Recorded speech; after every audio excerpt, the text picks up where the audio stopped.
Hi everybody. First of all, to anybody new that's watching this video, my name's Teresa and my channel is for mental health. So if you wish to subscribe to the channel, you can if you wish to, and you will see like all the other videos that I've done, like the older videos as well. This video today, the one I'm going to do today, is about love and kindness, or if you want to put it in a way of having a more friendlier attitude towards yourself. Now that sometimes can be easier said than done when you're suffering, when you're in pain, when you're suffering with an illness or your mental health problems, like with an illness. There's like there's always just negative barrier that creates around it. Now you imagine what happens like when you hurt yourself, like say you stub your toe. Now that hurts. I done it the other day and it really hurt. What's the normal reaction to pain and suffering? Anger, and you feel resentment, anger, fear. That's the normal reaction towards it, the pain and the suffering.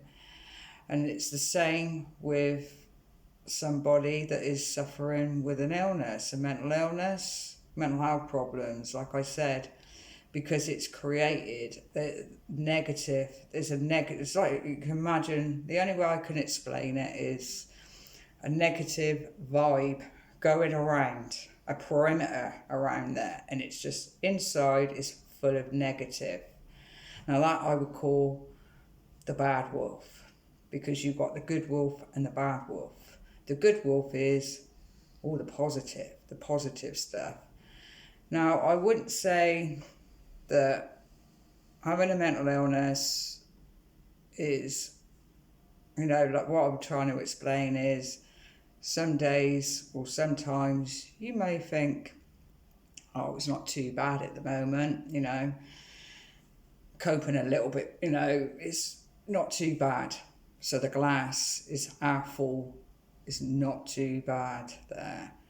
But what helps as well, maybe as well, because you have to do things to help it, to help get you through it. So you probably got those coping strategies, those coping tools that you found that work for you. So that gives it, that's where, like sometimes, like I said, you get them good times where the glass is half full. But then sometimes you maybe like some triggers that might set something off. Stress is a big thing. Stress leads to worry. It leads to feeling anxious. All that. So it's building on a bit of negative again. May not bother you at first, just one trigger. You carry on. But each time that glass is getting full. And each time that glass is getting full, it's getting harder, a little bit harder to cope with, until that glass comes to a head. It's virtually touching the rim. It's not overflowed, but it's touching that rim. And at that point, it comes, all those, probably those triggers that may have caused it to get that far, becomes one big thing. The pain there, the suffering there. What's the first reaction to it? Anger, resentment, fear, panic. That is actually the first response. Anybody can feel like that. Like I said, when you stub your toe, when you hurt yourself, you fall over, you don't want to, you're suffering. You're suffering. You don't want to be in it. You want out of it. But your instant reaction is what I've just said. And what has happened is pulling into that negative. And then like with your thoughts, like thoughts that you may experience, they become, your mind starts to create things. It starts, it's not that, I wouldn't say that to anybody that what they're experiencing with their thoughts isn't really happening. The difference is what they are experiencing, I would say, is how they're feeling, is to that, how they're feeling. But the difference is in if you said to somebody that that's, what you're experiencing isn't really happening, that's the wrong thing to say, because what they are actually experiencing is actually experiencing. But it's the thoughts, what the confusion starts to come along, and your thoughts become a bit delusional. Your mind has come to a head, it's in pain. Think of you cut yourself and you got a wound there and it's sore, and that's what your mind's like. It's like a wound and it's sore, it needs healing. What do you do with a wound when you cut yourself? You bathe it, you soothe it, to help it to heal properly and to heal in its own time. You don't rush it, do you? You're soothing it, you're being kind really to it, even though you're in pain. The natural thing is you just soothe it, don't you, by putting some cream on it. You look after it, don't you? So, and that's what your mind wants. It's crying out for help, but it's, in a way, it's crying out for help because it's in pain. But because of what them thoughts are telling you, you start to feel angry around it. That's, like I said, that's a natural response. You get drawn into the negative. It feeds. What it happens is, with an illness, what keeps it is its strength. All the negative things around it, like the thoughts, all them symptoms that you experience, I wouldn't say that they're good. They're not positive, are they? Or else otherwise it'd be after battle. It's a vibe of negative and it thrives on it. And the more anger towards it, because anger's negative, isn't it? All these anger, fear, resentment is negative. It's all negative. It's not positive, it's negative. So it's the added, what I'm trying to explain, it's the added that's laid on top of the pain and suffering that causes where it comes to a head. So what would happen? Now, I said this to my partner, Jamie. He suffers with his mental health, and he was in a bit of a predicament with his mental health, like scales 10, really out there. And I thought, I've got one last card I can deal that can either help him realise and cut out, like giving that support, because sometimes it is difficult for that other person that is trying to talk, like trying to support somebody else when they're in that, they're heading to the edge situation, But like I said, I have one last card that I can place down. Now, it was either going to go either way. I had to take that chance. I explained it in a way, realistically, how I've explained it. The illness is feeding on negative. The thoughts is all feeding on negative. It needs soothing. What do you do when you soothe it? You're kind, you're friendly. And I turned around and said to my partner, why don't you do the opposite? Show love and kindness, friendliness. And you know what? What I said was one of the things that got him out of that really bad moment. You know, I took my chance on doing that. I think I had a bit of an inkling it would work, but it did. That was one of the things that helped, that worked with it, you know, and the first reaction was, that's it, that's what I want to hear. And obviously he does meditation. That helped too. So I thought I wanted to do this video by,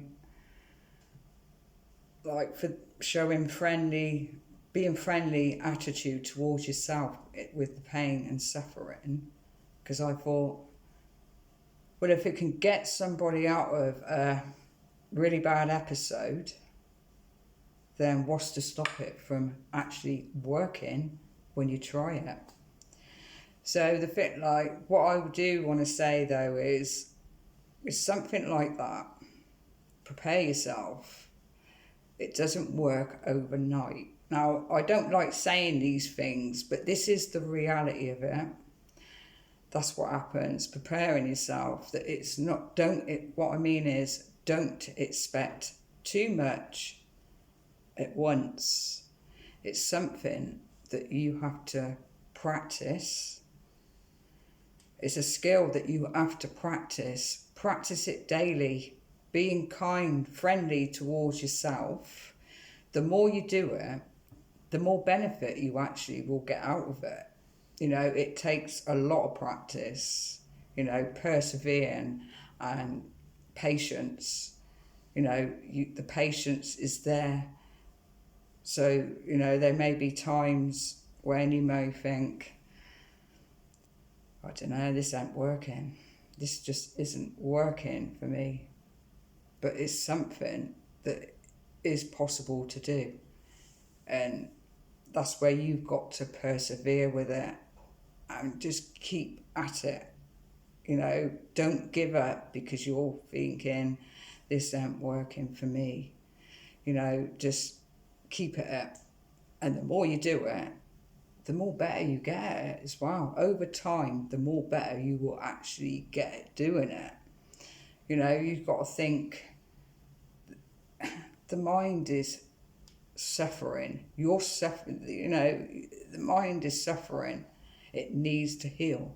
And with alongside all those other coping things, strategies that you have, those coping tools, and practicing that, it can make a big difference. And with it, and what will happen is, you know, it will alleviate the added on top, the added pain and suffering on top.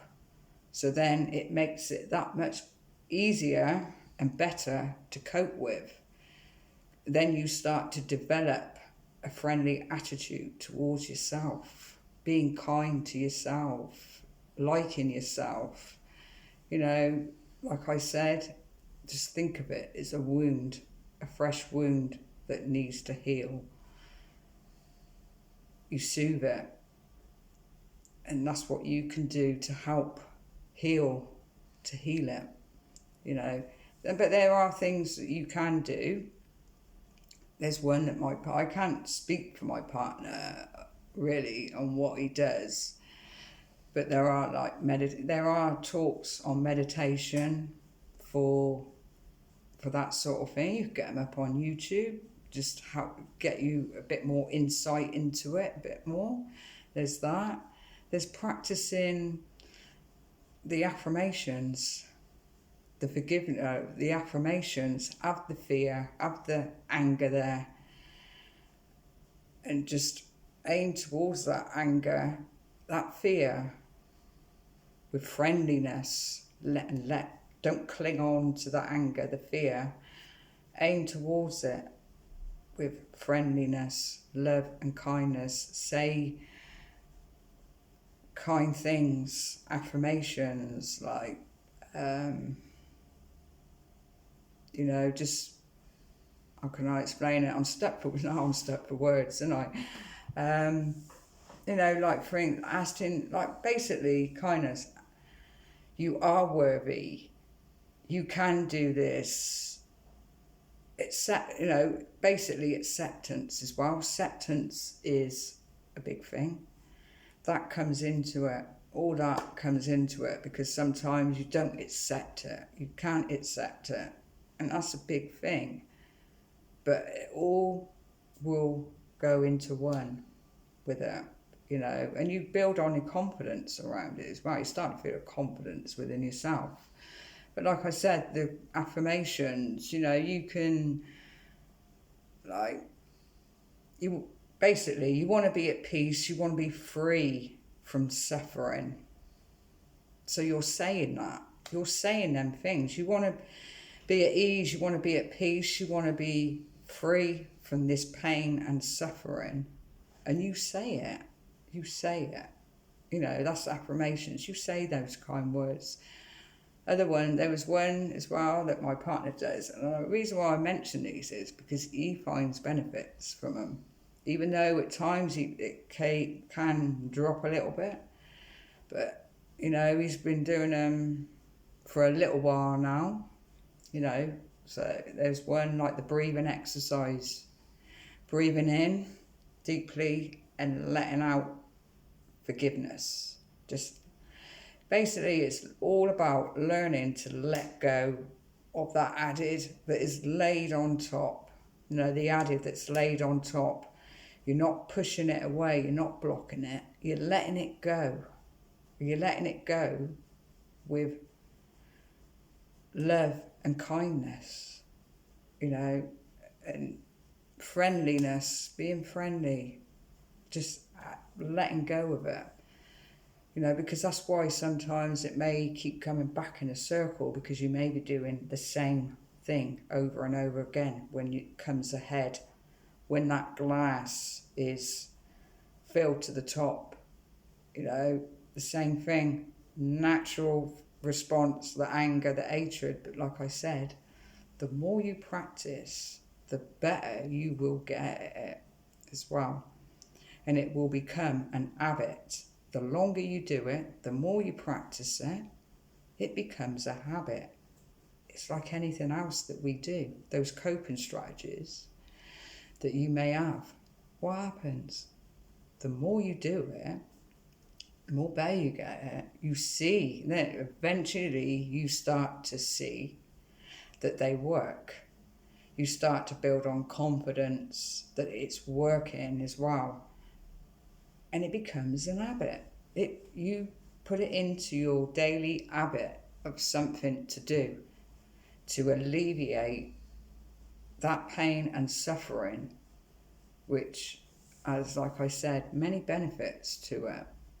But, like I said, it's possible to do. Don't rush it. Don't expect too much at once. You will get to that place where you want to get to, that better place. And I would like to end the video there. So please share this video. It's very important, because something like this, practicing something like this could be of some help to somebody out there that is in that predicament. There may be other people that may already be doing this, but there's always maybe someone out there that it could help them. That's why I do these videos. So please share this video and give us a like.